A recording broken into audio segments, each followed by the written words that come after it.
Hi everybody, G Bear here again with another electrical experiment. This one's pretty cool. I think you're going to enjoy this one. Some of the components I'm going to be working with is first this little DC motor, and as you can see that it is a 12 volt DC motor, and it's got 1621 RPM. I don't think we'll need that much, but I've got a little plastic tube on the end here. I'm going to use that to make contact with the blower motor that I have here.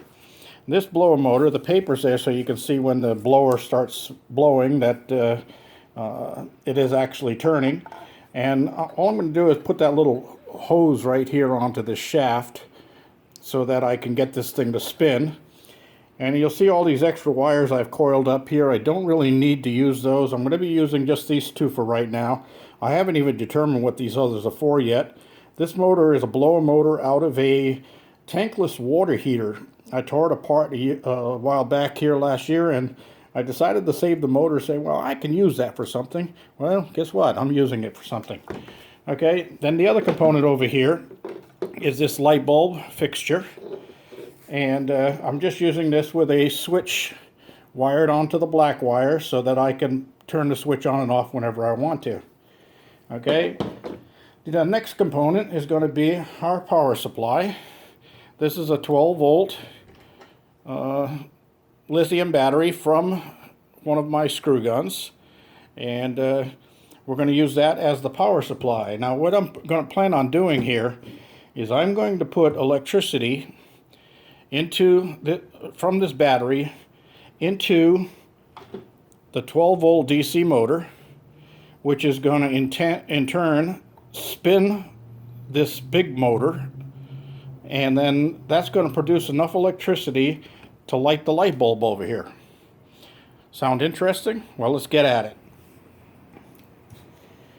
Okay, first thing I have to do is place a couple of these little spear tabs on top of the battery because I can't get my wires down into those little holes, so this gives me something to grab onto. Okay, then we'll take the first positive cable here, and let's see, we got the negative cable here. We'll connect that there. Actually, I'll put this in this way so that we don't have to worry about them shorting out and blowing up my battery. Okay, now we'll connect those. The white dot means that that's the positive side of the motor. So we're going to connect this onto here, and we'll connect the other one on here, and there goes the motor off and spinning. Okay, so we know that that's ready to go. And what we're going to do is take these two wires here. Looks like I'm going to need a couple more jumpers. Oh, here we go. We'll take the red wire jumper there, and that's going to go onto the pole of the switch here. And then our black wire has to connect from the white wire of the light bulb over to the black wire coming out of the blower motor. All right. So we're all set there, and I'm going to turn on my little meter here just so we can check on voltage while we're doing this. And we don't need those wires.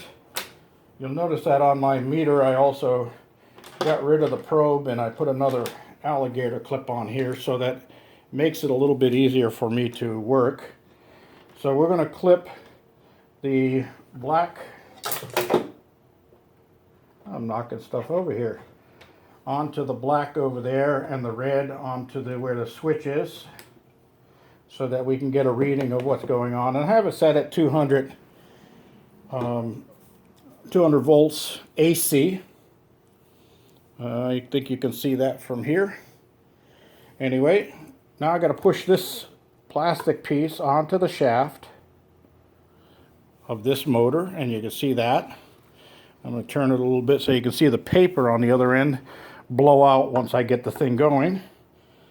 And we're going to take our power cables here.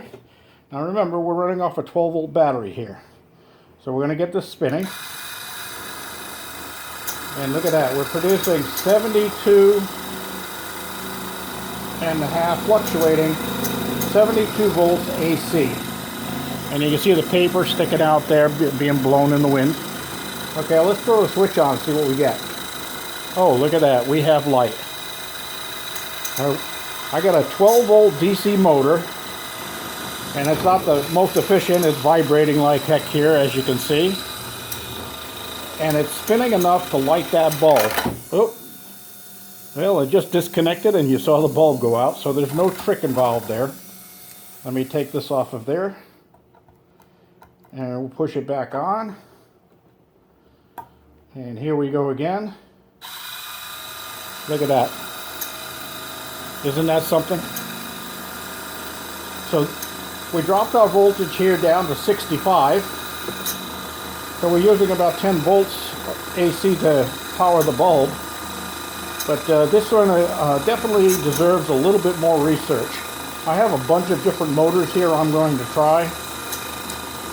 And this is running just off that little 12-volt battery there.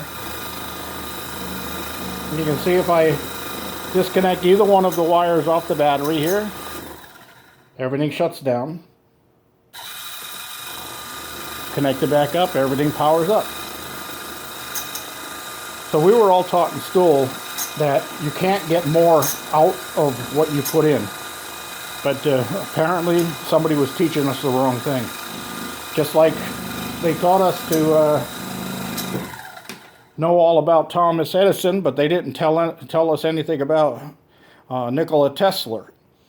And Thomas Edison and Nikola Tesla were actually opponents in the electrical field. They didn't believe in each other.